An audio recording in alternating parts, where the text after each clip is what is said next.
Selamat datang di modul ketiga. Di dalam modul ketiga ini kita akan membahas bagaimana pemahaman hukum tentang utang yang ada di Indonesia. Nah, karena nanti pada prakteknya Anda mungkin yang bermasalah kan macam-macam ya. Ada yang cukup cuman untuk meningkatkan penghasilan sudah beres, tapi ada yang sampai harus macet. Nah, ketika macet itu kan banyak ketakutan yang terjadi. Kalau macet gimana, dan banyak yang terjadi adalah apa? Kita tidak tahu hukum pastinya. Kita cuman berdasarkan asumsi. Katanya si A, katanya si B, jarene ya. Nah, maka di modul ketiga ini kita akan membahas ya kan seluk-beluk aturan hukum yang berlaku di dalam kartu kredit dan apa yang terjadi kalau Anda macet. Apakah sampai dipenjarakah? Ataukah sampai urusan polisi kah? Ataukah sampai disita? Nah, kita harus mempelajari ini detail. Dan bagi anda yang masih kurang jelas, Anda bisa mengulang-ulangin materi ini. Supaya apa? Kita harus tahu resiko. Jadi ketika kita melakukan tindakan, ya kan, ketika kita melakukan tindakan ini, kan ada yang namanya resiko. Nah, sebatas mana resiko yang sanggup Anda ambil, sebatas mana yang boleh Anda ambil. Nah, kita akan mempelajarinya di dalam bab 3 ini. Ayo, kita mulai.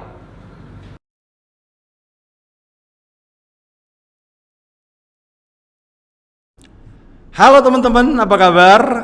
Di modul kali ini kita akan mempelajari sedikit sisi hukum, resiko-resiko apa yang bisa terjadi ketika kita sampai gagal bayar di kartu kredit.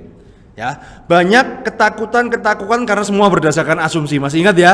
Mana asumsi, mana fakta. Dan hari ini kita berbicara fakta. Resikonya apa sih? Nah, kalau sampai Anda nggak bayar kartu kredit itu resikonya apa sih? Kita akan ungkap mitos-mitos yang selama ini beredar di masyarakat. Yang nomor satu adalah resikonya nanti kalau nggak bayar kartu kredit itu urusannya polisi loh. Ya, nah ini pasti orang-orang tua kita seperti itu kan. Nah, sekarang kita harus pahamin, apakah polisi itu bisa menindak Anda karena tidak bayar kartu kredit? Jawabannya adalah apa? Tidak. Mana pasalnya? Di sini.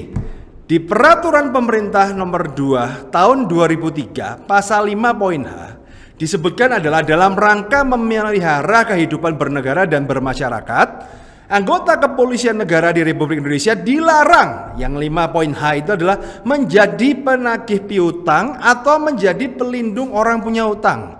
Di dalam peraturan ini sudah jelas disebutkan bahwa polisi dilarang terlibat dalam kegiatan penagihan utang. Jadi kalau sampai Anda tidak bayar kartu kredit dan kemudian ada yang ngaku-ngaku polisi untuk menakut-nakutin Anda bayar utang apa segala, silakan Anda bisa menggunakan pasal ini untuk menggertaknya. Bilang aja, ya kan? Bapak dari kepolisian mana? Nanti saya catat, saya laporkan ke Provos. Karena apa? Menurut perundang-undangan Peraturan Pemerintah Nomor 2 Tahun 2003 Pasal 5 poin H, polisi dilarang terlibat dalam kegiatan penagihan utang. Kan keren kan? Ada yang tanya ke saya, "Loh Pak Roy kok pinter?" Ya pinter, yang saya hafal cuma itu aja. Yang lainnya nggak perlu dihafal teman-teman ya. Nah, yang penting ini yang harus Anda hafal. Peraturan Pemerintah Nomor 2 Tahun 2003 Pasal 5 poin H ini. Jelas. Kalau di dalam ABRI ya kan, tentara itu beda, bukan pakai ini, tapi kurang lebih tentara dilarang berbisnis ya. Artinya tentara, polisi itu dilarang terlibat dalam kegiatan penagihan utang. Nah, di video berikutnya saya akan menjelaskan yang berikutnya itu apa? Pak, bisa nggak kalau saya utang kartu kredit kemudian dia nyita jaminan? Nah, sampai jumpa di video berikutnya. Oke. Ya, bisa nggak ketika saya tidak bayar kartu kredit atau KTA ya teman-teman. Jadi kalau saya berbicara kartu kredit dan KTA itu adalah strata hukumnya sama. Ya, pertanyaannya bisa nggak sita jaminan? Ya, bisa nggak sita jaminan? Nah, sebelum kita berbicara sita jaminan, kita akan berbicara dulu ya. Pak, apakah nggak bayar utang itu bisa masuk penjara? Jawabannya apa? Bisa kalau Anda dijebak berbuat pidana. Nah, untuk urusan piutang-piutang, Anda harus mempelajari dulu perbedaan antara perdata dan pidana. Bedanya adalah apa? Kalau perdata tidak ada ceritanya Anda ya digugat perdata kemudian sampai masuk penjara, nggak ada ceritanya. Tapi kalau Anda digugat pidana, Anda bisa masuk penjara. Nah, Dalam kasus utang piutang itu, maka yang terjadi adalah apa?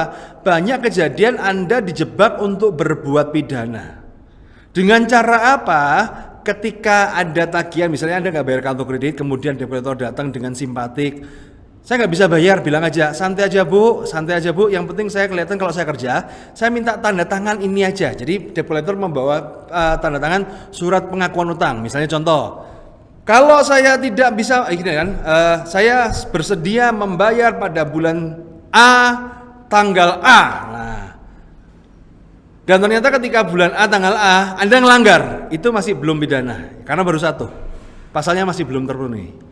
Biasanya ketika Anda melanggar, Anda mulai ditanyain lagi, Ibu sanggupnya kapan? Oh, tanggal B, bulan B. Ya sudah, dibuatlah surat perjanjian baru. Saya bersedia membayar tagihan di bulan B, tanggal B.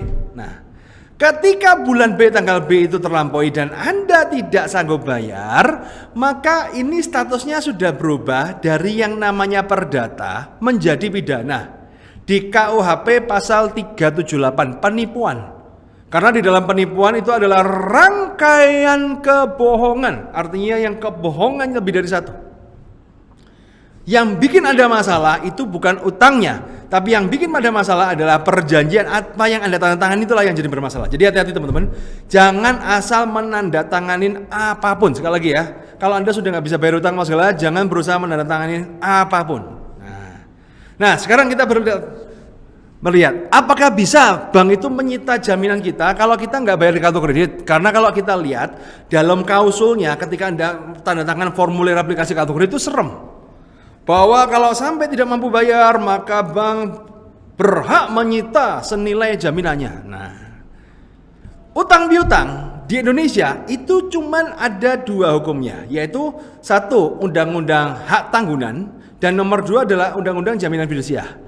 Hak tanggungan itu adalah untuk kredit-kredit yang beragunan aset yang tidak bergerak, seperti rumah, tanah, properti. Sedang fidusia itu adalah undang-undang yang mengatur tentang kredit dengan aset yang bergerak, seperti mobil, motor, mesin, ya. Nah, di dalam kitab undang-undang perdata disebutkan bahwa agunan adalah solusi terakhir penyelesaian masalah.